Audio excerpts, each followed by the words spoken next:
Hello and welcome to You've Seen It Before, movie reviews, connections to mind, and welcome back to my reaction series to each and every episode of Season 2 of Star Trek Discovery.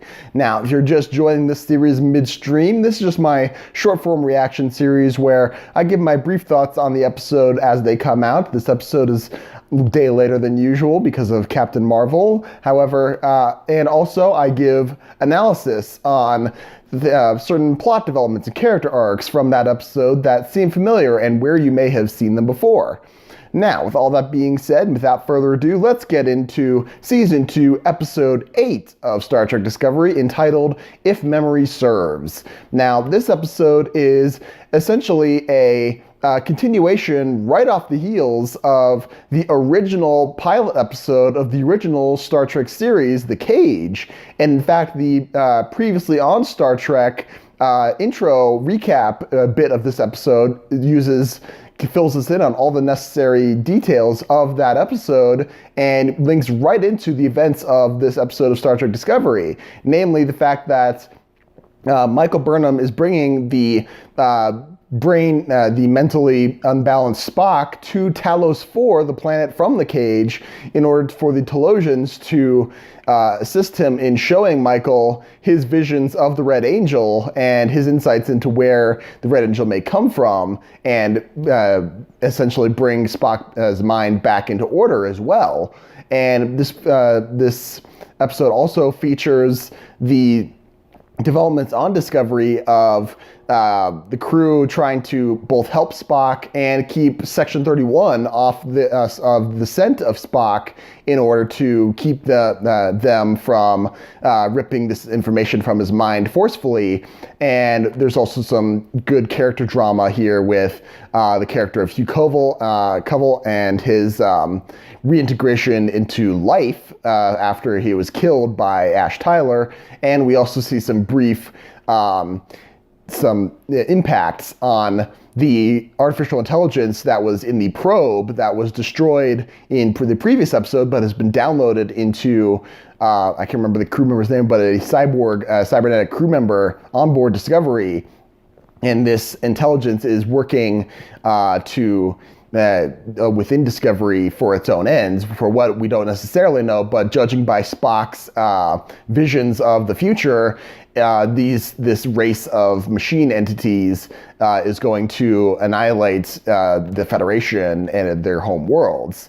So I liked this episode a lot. I thought this was a great continuation of the events of The Cage. I liked the great callbacks of this episode. I liked how the design of the Talosians in the series is very close and very faithful to how they looked in the original series, and only updated slightly to make them give more detail, more than what they could have done back in the 1960s.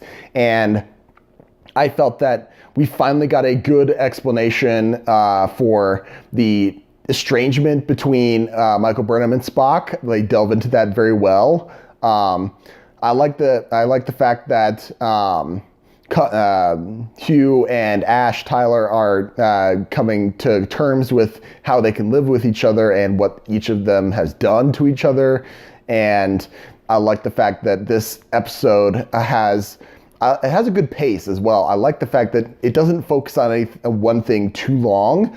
And while certain plot developments are fairly predictable, there is enough here to give you a sense of thrill when something does happen the way you expect it to happen. And I think that's the mark of a good episode. I think this is further proof that each and every episode of this season has been getting better and better as it goes along, in stark contrast to season 1 as well. So overall, I really enjoyed this episode. Some analysis on this episode as we go along.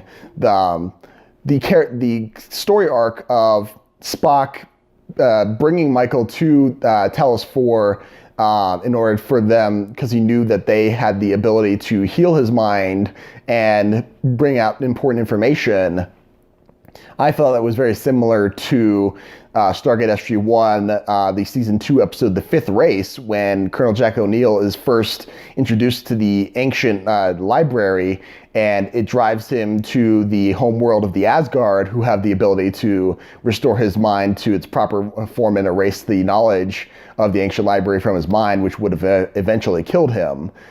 Interesting plot development there, and also an interesting character arc that is developing between here is with the character of Dr. Hugh Covell.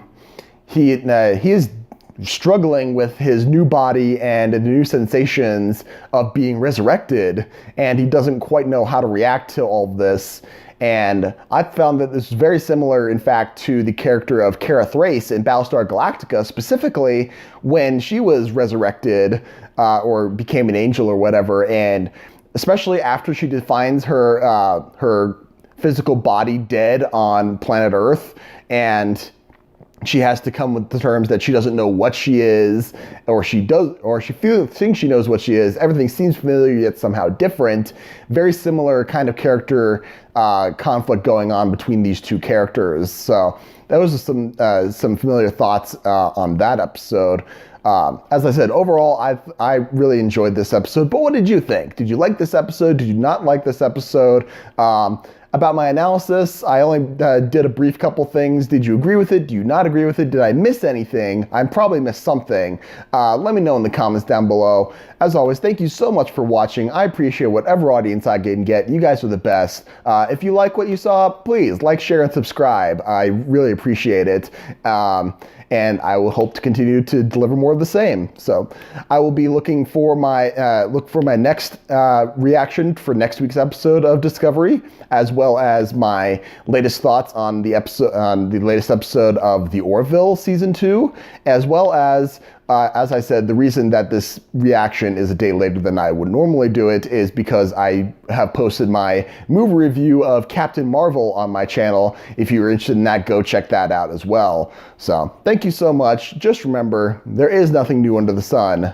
And yes, you have seen it before.